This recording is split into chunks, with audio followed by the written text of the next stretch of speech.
பொதுமக்கள் இந்திய அளவில் திண்டாட்டம்.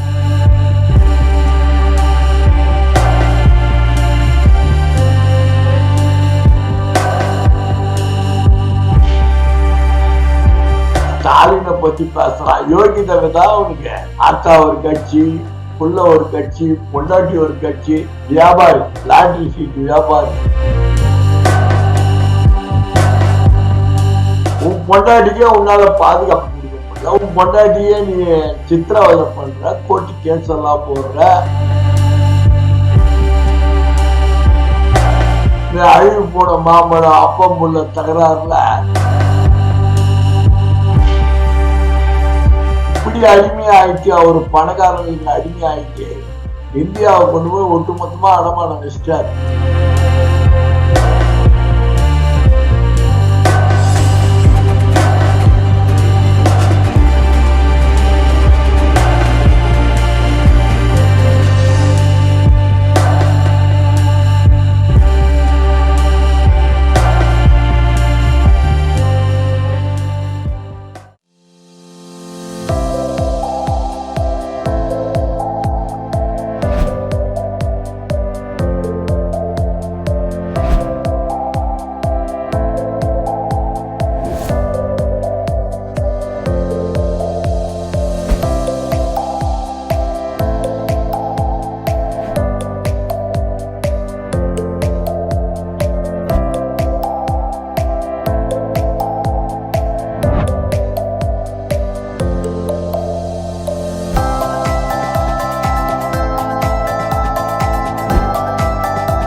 தமிழக அரசியல் பரபரப்பான களத்தை நோக்கி போயிட்டு இருக்கு.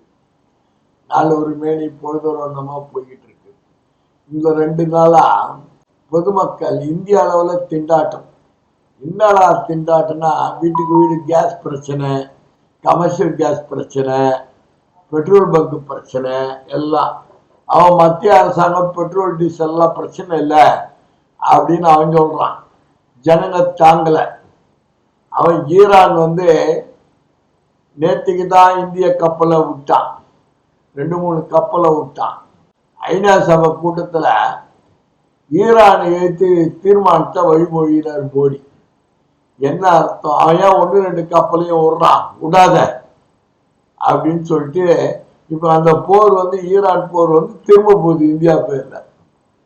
இவர் ஏன் மோடி அமெரிக்க அதிபர் ட்ரம்ப்புக்கு ஏன் அடிமையா இருக்காருன்னா, மிகப்பெரிய 2 ப்ராஜெக்ட் அத்வானியினுடைய ப்ராஜெக்டும் இன்னொருத்தர் ப்ராஜெக்டும் அமெரிக்காவில் நடக்குது. ஏதோ ஒரு மாகாணத்தில் நடக்குது, எத்தனையோ லட்சம் கோடியில்.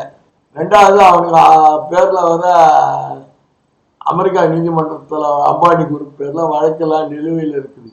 இப்படி அடிமையாயிட்டு, அவர் பணக்காரங்களுக்கு அடிமையாயிட்டு இந்தியாவை கொண்டு போய் ஒட்டுமொத்தமா அடமானம் வச்சிட்டார்.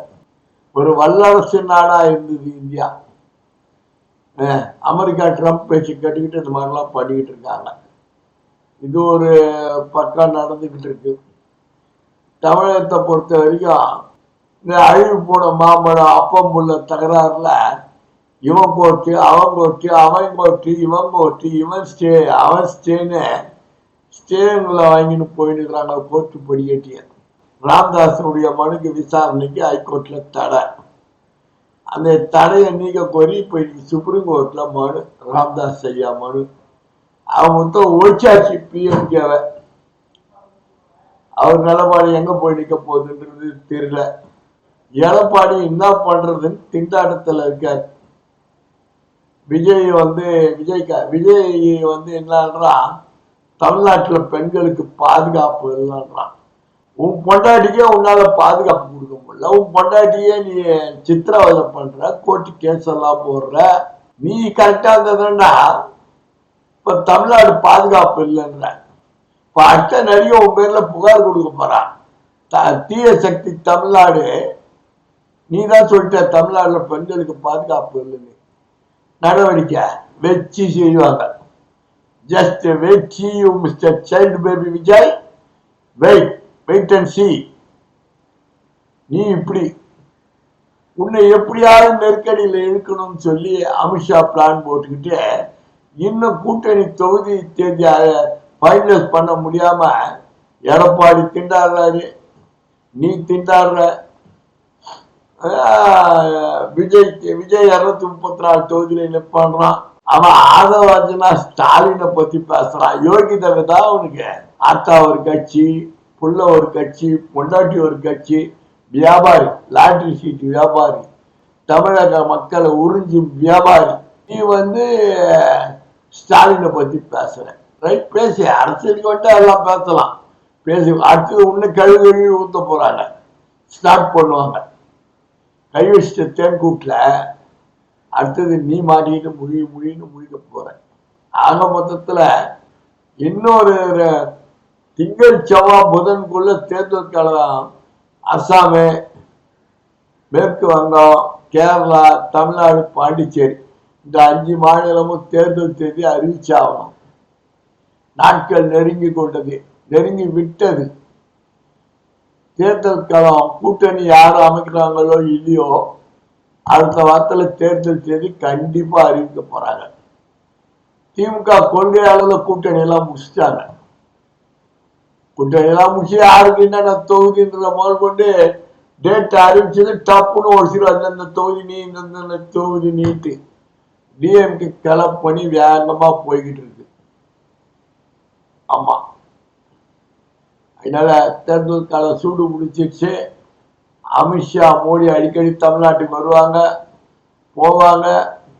எடப்பாடி கனவு நனவாகுதா, விஜய் கனவு நனவாகுதா, கனவு கரையுதா அப்படின்னு பொறுத்திருந்து பார்ப்போம். அடுத்த காணொலியில் மீண்டும் சந்திப்போம்.